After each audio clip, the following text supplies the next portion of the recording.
Assalamualaikum warahmatullahi wabarakatuh. Let me introduce myself. My name is Putri Ardhiani Fauzi Ashari.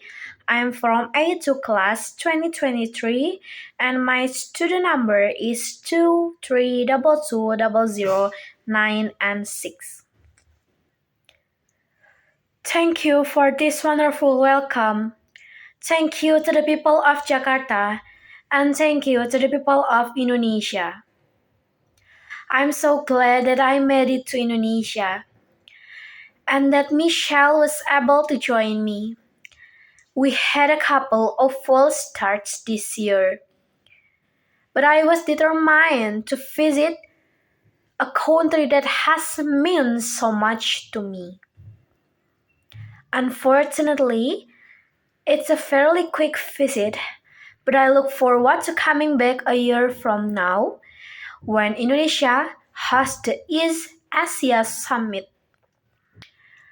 Before I go any further, I want to say that our thoughts and prayers are with all of those Indonesians affected by recent tsunami and volcanic eruptions, particularly those who have lost loved ones and those who have been displaced.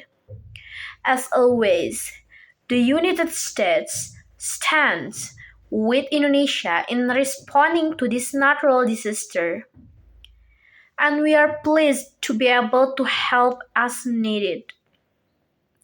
As neighbors help neighbors and families take in the displaced, I know that the strength and resilience of the Indonesian people will pull you through once more. Let me begin with a simple statement. Indonesia is a part of me. I first came to this country when my mother married an Indonesian man named Lolo Sutoro. As a young boy, I was coming to different world, but the people of Indonesia quickly made me feel at home. Jakarta looked very different in those days. The city was filled with buildings that were no more than a few stories tall. The Hotel Indonesia was one of the few high rises. And there was just one brand new shopping center called Sarinah. Betax outnumbered automobiles in those days. The highway quickly gave way to unpaved roads and kampungs. We moved to Menteng Dalam, where we lived in a small house with a mango tree out front. I learned to love Indonesia while flying kites, running along paddy fields, catching dragonflies, and buying satay and bakso from the street vendors. Most of all, I remember the people, the old man and woman who welcomed us with smiles, the children who made a foreigner feel like a neighbors, and the teachers who helped me learn about the wider world. Because Indonesia is made up of thousands of islands, hundreds of languages, and people of scores of religions and ethnic groups. My times here help me appreciate the common humanity of all people. And while my stepfather, like most Indonesians, was raised a Muslim, he firmly believed that all religions were worthy of respect. In this way, he reflected the spirit of religious tolerance enshrined in Indonesia's constitution, and that remains one of this country's defining and inspiring characteristic. I stayed here for 4 years, a time that helped shape my childhood, a time that saw the birth of my wonderful sister Maya. and a time that made such an impression on my mother that she kept returning to Indonesia over the next 20 years to live, work, and travel, pursuing her passion of promoting opportunity in Indonesia's village, particularly for women and girls. For her entire life, my mother held this place and its people close to her heart. So much has changed in the 4 decades since I boarded a plane to move back to Hawaii. If you ask me, or any of my schoolmates who knew me back then, I don't think any of us could have anticipated that I would one day come back to Jakarta as a president of United States. And few could have anticipated the remarkable story of Indonesia over these last 4 decades. The Jakarta that I once knew has grown to a teeming city of nearly 10 million, with skyscrapers that drove Hotel Indonesia and thriving centers of culture and commerce. While my Indonesian friends and I used to run in fields with water buffalo and goats, a new generation of Indonesians is among the most wired in the world, connected through cell phones and social networks. And while Indonesia as a young nation focused inward, a growing Indonesia now plays a key role in the Asia Pacific and global economy. This change extends to politics. When my stepfather was a boy, he watched his own father and older brother leave home to fight and die in the struggle of Indonesian independence. I am happy to be here and on Heroes Day to honor the memory of so many Indonesians who have sacrificed on behalf of this great country. When I moved to Jakarta, it was 1967, a time that followed great suffering and conflict in parts of this country. Even though my stepfather had served in the army, the violence and killing during that time of political upheaval was largely unknown to me because it was unspoken by my Indonesian family and friends. In my household, like so many others across Indonesia, it was an invisible presence. Indonesians had their independence, but fear was not far away. In the years since then, Indonesia has charted its own course through an extraordinary democratic transformation, from the rule of an iron fist to the rule of the people. In recent years, the world has watched with hope and admiration as Indonesia embraced and the peaceful transfer of power, the direct election of leaders.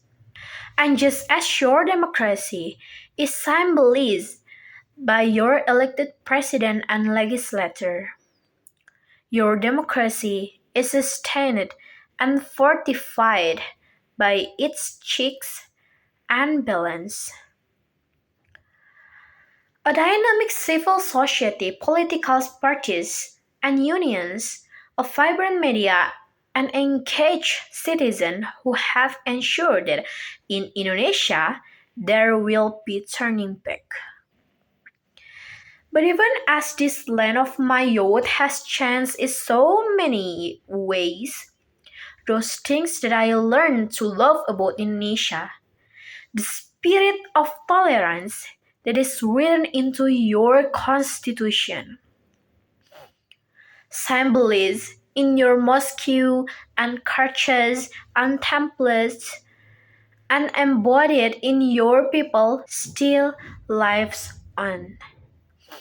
Bhinneka Tunggal Ika, unity in diversity. This is the foundation of Indonesia's example toward, and this is why Indonesia will play such an important role in the 21st century. So today, I return to Indonesia as a friend, but also as a president who seeks a deep and enduring partnership between our two countries. Because as vast and diverse countries, as neighbors on either side of the Pacific, and above all as democracies, the United States and Indonesia are bound together by shared interests and shared values. Yesterday, President Yudhoyono and I announced a new, comprehensive partnership between the United States and Indonesia.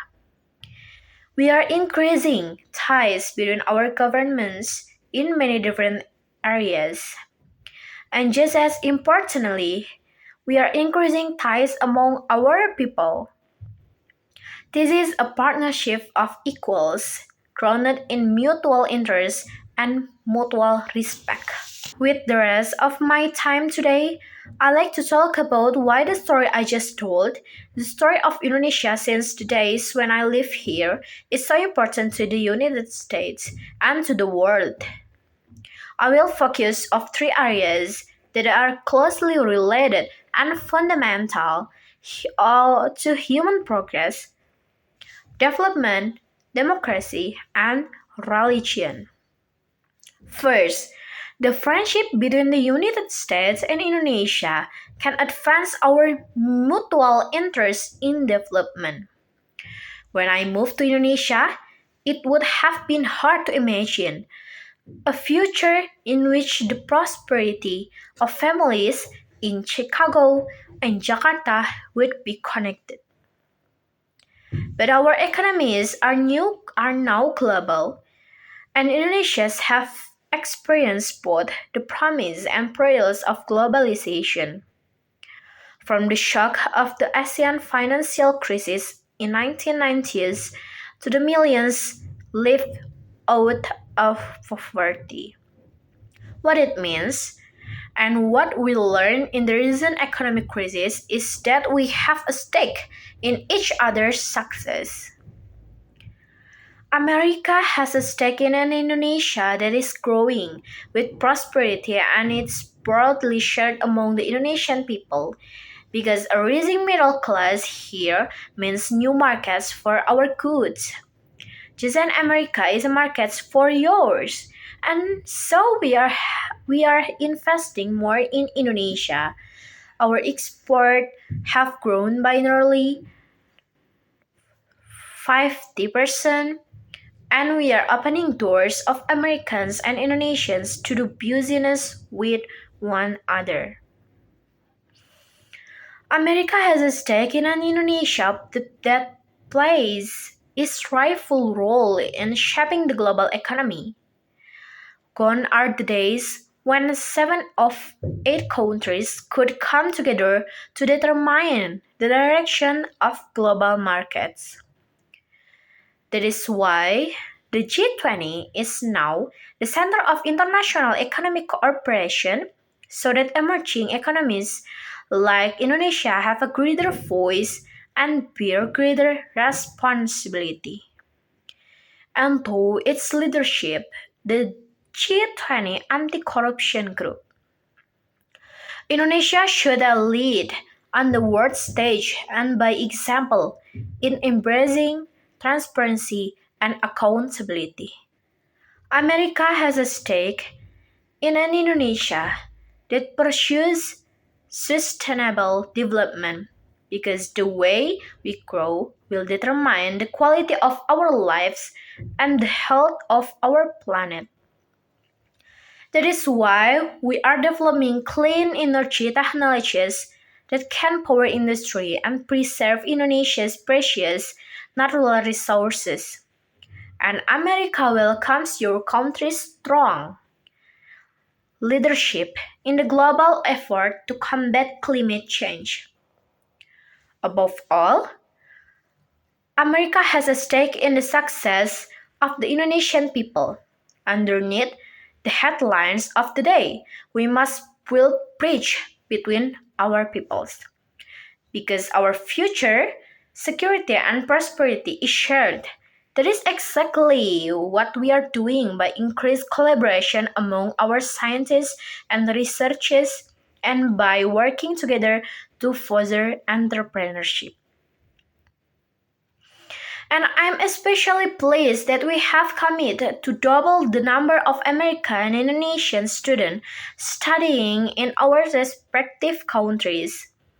We want more Indonesian students in our schools and more American students to come study in this country so that we can forge new ties that last well into this young century. These are the issues that really matter in our daily lives. Development, after all, is not simply about growth rates and numbers on a balance sheet. It's about whether a child can learn the skills they need to make it in a changing world. It's about whether a good idea is allowed to grow into abusiveness and not be suffocated by corruption. It's about whether those forces that have transformed the Jakarta that I once knew technology and trade and the flow of people and goods translate into a better life for human beings, a life marked by dignity and opportunity. This kind of development is inseparable from the role of democracy. That's all for me. Thank you for your attention. Wassalamualaikum warahmatullahi wabarakatuh.